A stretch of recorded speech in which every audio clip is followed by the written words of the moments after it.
What is up, everyone? Welcome back to the channel. Today, we are witnessing what I genuinely believe is a turning point in modern cinema. If you've been following the rumors for the last year, the theories about a secret spy thriller or the 1920s vampire project, two can throw all of that out the window. Christopher Nolan is officially taking us to ancient Greece, and the first online trailer for The Odyssey just dropped. I am not exaggerating when I say this might be the most ambitious, technically complex film ever attempted in the history of the medium.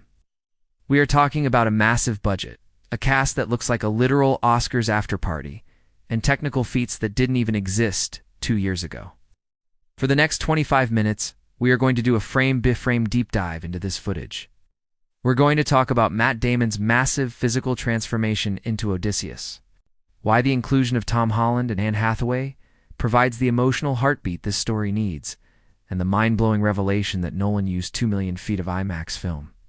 We also have some exclusive details from the 6-minute prologue that played in theaters earlier this month, so if you missed that, stay tuned because it completely changes how we view the opening of this epic.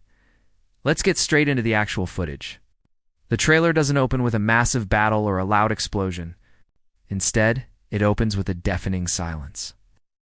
We see a burial site on the shores of Troy, hundreds, maybe thousands of simple wooden markers for fallen soldiers. Somber, it's gray, and it has that distinct, tactile Nolan look where you can almost feel the grit in the air.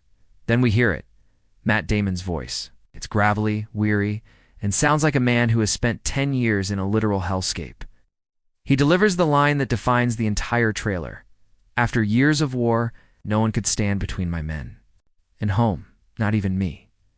That line is haunting because it hints at the central conflict of the original poem, Odysseus' own pride and his struggle against his own nature. The trailer gives us several shots of a bearded, weathered Damon. He doesn't look like a typical Hollywood action hero. He looks like a survivor who is hanging on by a thread. One of the most striking sequences in this trailer involves the Trojan horse, but it isn't handled like a standard blockbuster. We see the soldiers huddled inside the horse in total darkness. There is a terrifying shot of a spear piercing through the wood from the outside, grazing a soldier's arm, and his comrades have to physically cover his mouth to keep him from screaming and giving them away. That level of high-stakes tension is exactly what we've come to expect from the man who gave us Dunkirk. Now, we have to talk about this cast because it is absolutely stacked with talent.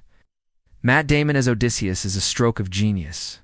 This is his third time working with Nolan after Interstellar and Oppenheimer, and you can tell there is a deep level of trust there. He's playing a man known for his metis, his cunning, and his wits rather than just his raw strength.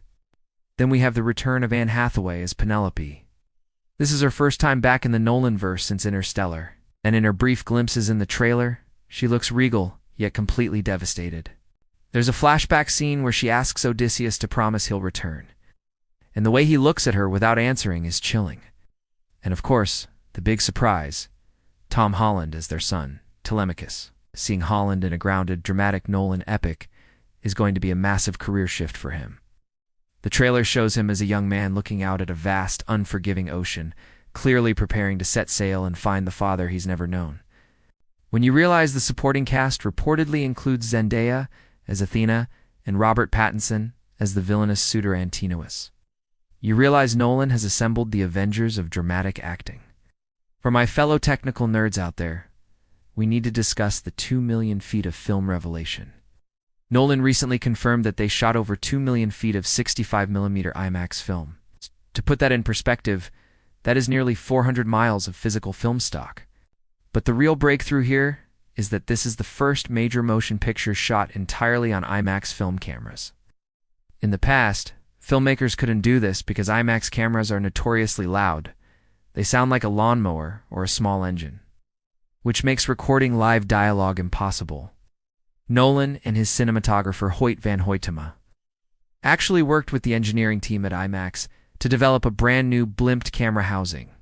This is a soundproof casing that finally allows them to shoot quiet, intimate dialogue scenes just inches from the actor's face, while maintaining that massive IMAX resolution.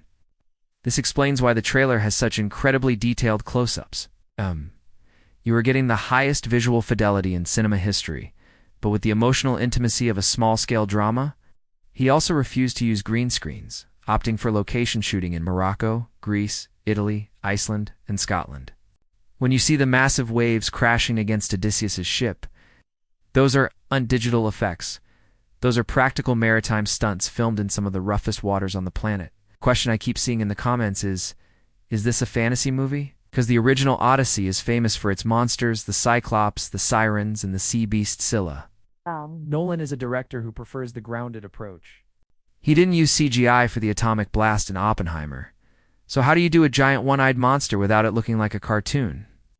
Early reports from the set in Sicily suggest that the production built a massive 6-meter-tall practical puppet for the Cyclops. In the trailer, we see a terrifying shadow looming over a group of soldiers hiding in a cave. It's effective because you don't see a CGI monster jumping at the screen. You see a physical presence that feels heavy and dangerous. The film is reportedly going to lean into the psychological toll of the journey. It isn't just Odysseus versus monsters. It is Odysseus versus his own mind.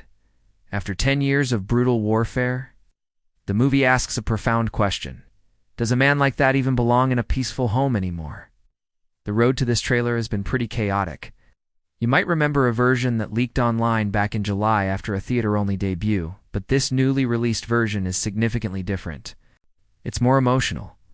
It focuses more on the family dynamic in Ithaca, and the color grading looks much more polished. Nolan is clearly aiming for an epic that rivals the scale of Lawrence of Arabia or Ben-Hur. The release dates are officially locked in for the summer of 2026. Australia gets it first on July 16th, followed by the UK and the US on July 17th. This mid-July window has become Nolan Weekend. In the industry at the same slot where he launched The Dark Knight, Inception, and Oppenheimer. Universal is clearly putting their full weight behind this, expecting it to be the defining movie of that year. I want to hear your theories. Based on the gravelly voiceover, do you think Odysseus is telling this story as a flashback from the future, or is he talking to someone in real time? And what do you think of the decision to cast Tom Holland as the son? Does he have the weight to stand next to Matt Damon in a scene? There is so much to unpack here, from the practical ships to the way Athena is being teased as a literal voice in the head, rather than a glowing goddess. This is going to be a long wait until 2026, but if this footage is any indication, we are looking at a masterpiece. Drop a comment below with your favorite shot from the trailer. Make sure you hit that like button if you found this breakdown helpful. And definitely subscribe because we are going to be tracking every single production leak and casting update for the Odyssey until opening night. Thanks for hanging out for this deep dive, and I will see you all in the next video.